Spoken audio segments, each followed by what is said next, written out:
सुबह सुबह washing machine चलने की आवाज़ आई नहीं कि सासू माँ नंदा जी उठकर अपने कमरे से बाहर आ गई। बाहर आते ही सबसे पहले अपनी बहू मेघा को ढूंढने लगी। मेघा उस समय रसोई में सबके लिए चाय बना रही थी। नंदा जी भी उसके पास रसोई में पहुंच गई और उसे देखकर मन ही मन सोचने लगी, इनका बढ़िया है, एक तरफ कपड़े धुलते रहेंगे और दूसरी तरफ दूसरा काम करने में लग गई। एक हम थे जो एक टाइम पर एक ही काम कर पाते थे, हाथों से रगड़ रगड़ के कपड़े धोते थे। पर फिर उससे बोली, अरे बहू, ये क्या सुबह सुबह वॉशिंग मशीन लगा भी दी? हाँ मम्मी जी, आज संडे था ना, इसलिए सुबह सुबह ही वॉशिंग मशीन लगा दी। वैसे भी संडे के दिन बहुत काम होता है। फिर आज मुझे प्रिंस की स्कूल फंक्शन के लिए ड्रेस भी खरीदने बाजार जाना है। मेघा ने उनकी तरफ देखे बगैर ही कहा और कप में चाय छानने लगी। चाय का कप उन्हें देकर बाकी लोगों की चाय लेकर वो बाहर आ गई। हम, बड़ा काम होता है इन लोगों को, सारा काम तो मशीनों से होता है। करती क्या है आजकल की बहुएं, दिखाती तो ऐसे जैसे बहुत काम है। नंदा जी धीरे धीरे बड़बड़ाती हुई बाहर आ गई। तब तक मेघा का पति संजीव, देवर सुधीर और ननद मानसी भी बाहर निकल कर आ गए और गर्मा गर्म चाय का लुत्फ उठाने लगे। इधर मेघा अपनी चाय खत्म कर वापस रसोई में जाने लगी तो सुधीर बोला, भाभी आपने मशीन लगाई है ना, मेरे भी कुछ कपड़े हैं वो भी मशीन में डाल देना। हाँ भाभी, मेरे भी कुछ कपड़े हैं, उन्हें भी मशीन में डाल देना, मानसी ने भी कहा। पर अब तो पहनने वाले कपड़े धुल चुके हैं, अब तो बेडशीट और पिलो कवर यही सब धुल रहे हैं। अब कैसे दूसरे कपड़े डाल सकती हूँ? अगर तुम्हें कपड़े धुलवाने थे तो कल रात को ही मुझे दे देते।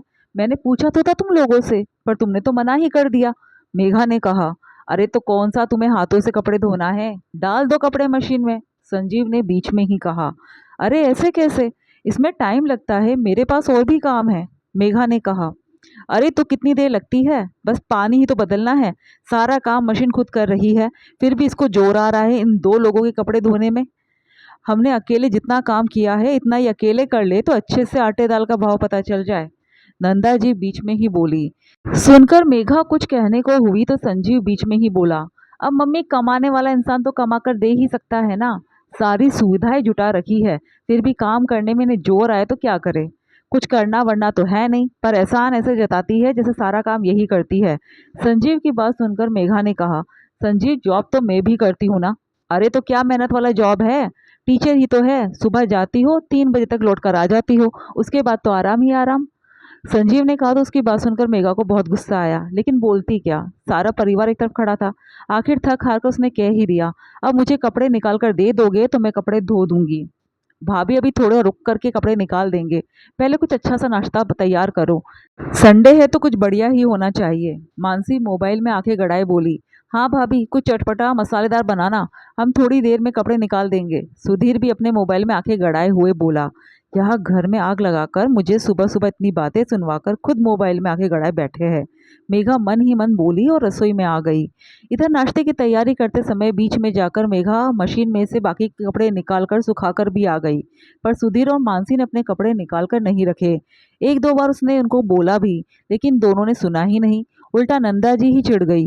अब क्या इनके पीछे ही पड़ गई है, सप्ताह भर तो ये लोग भागदौड़ करते ही रहते हैं ना, अब संडे के दिन तो चैन से बैठे हैं, तुझे वो भी दुखदाई हो रहे हैं।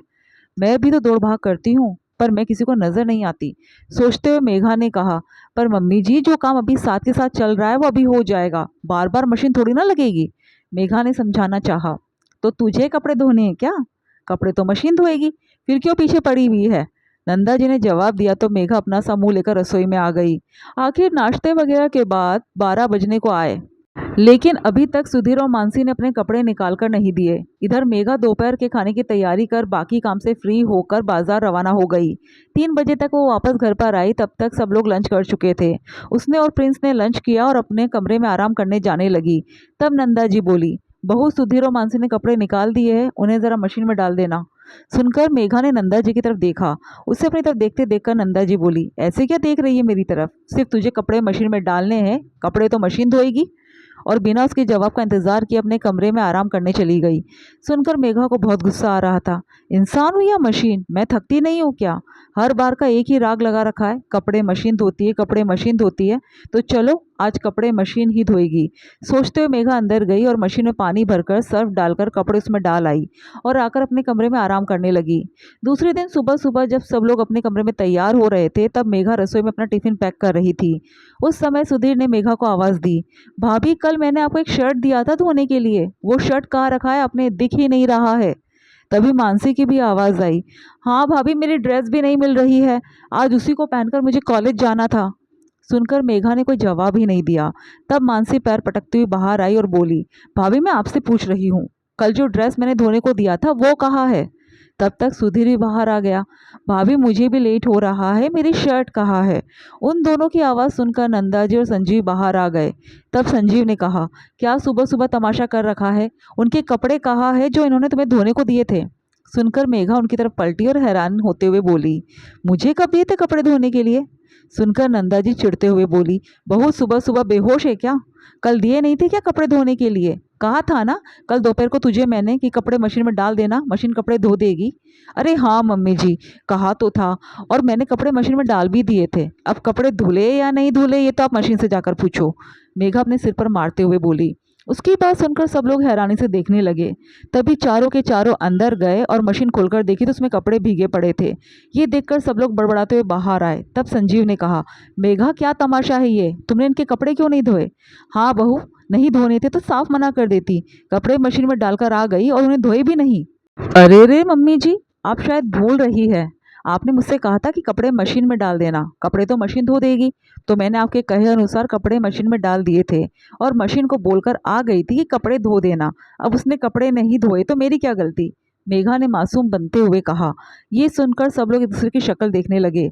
क्या हुआ मम्मी जी, गलत थोड़ी ना कह रही हूँ, कपड़े तो मशीन धोती है तो धुलवाइए मशीन से। माना कि आपके समय में आपने बहुत काम किया है, क्योंकि उस समय इतना काम मशीन से होता ही नहीं था।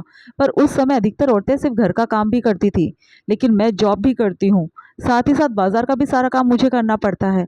और क्या कहा था संजीव आपने? सारी सुविधाएं जुटा रखी है फिर भी काम करते जोर आता है। माना कि मशीन काम करती है, लेकिन उन्हें संचालित तो इंसान ही करता है, और उसमें भी वक्त लगता है। इस घर में सब लोग काम करते हैं, बस मैं अकेली कामचोर नजर आती हूँ। तो ठीक है, अब से मैं कुछ नहीं कर रही हूँ, अपनी मशीनों से आप लोग काम करवाइए। कहकर मेघा टिफिन लेकर स्कूल रवाना होने लगी। फिर पलट कर बोली, और हाँ, एक बार आप लोग कहकर देखिए मशीन से, शायद आपकी बात सुन ले। कहकर मेघा रवाना हो गई। इधर अभी फिलहाल सबको जल्दी थी, इसलिए दूसरे कपड़े निकाल कर पहनकर रवाना हो गए। पीछे से नंदा जी ने मशीन में कपड़े धोए। वॉशिंग मशीन में कपड़ों को धोने, उन्हें साफ पानी से निकालने के बाद उन्हें ड्रायर में से निकाला। उसके बाद कपड़ों को पलट करके धूप में सुखा कर आई। उसमें ही उनकी हालत ख़राब हो गई, जिसमें तो ये सिर्फ थोड़े से कपड़े थे। अभी तो मशीन के साथ साथ उसके आसपास की गंदगी हुई थी वो भी साफ करनी थी। अब उनकी हिम्मत नहीं हो रही थी कुछ और करने की, इसलिए चुपचाप सोफे पर आकर बैठ गई। खैर मेघा जब स्कूल से आई तो उसने सारी सफाई की। तो अब नंदा जी को समझ में आ गया था कि मशीन अपने आप कपड़े नहीं धोती, बल्कि उससे कपड़े धुलवाना पड़ता है, और उसमें वक्त और मेहनत दोनों लगती है। उस दिन के बाद उन्होंने दोबारा मेघा से इस तरह से बात नहीं की, बल्कि सुधीर और मानसी को कह दिया कि मेघा कपड़े धो रही हो तो टाइम से उसे कपड़े निकाल कर दे दे, अन्यथा वो जब भी फ्री हो तब अपने कपड़े खुद वॉशिंग मशीन में धो ले।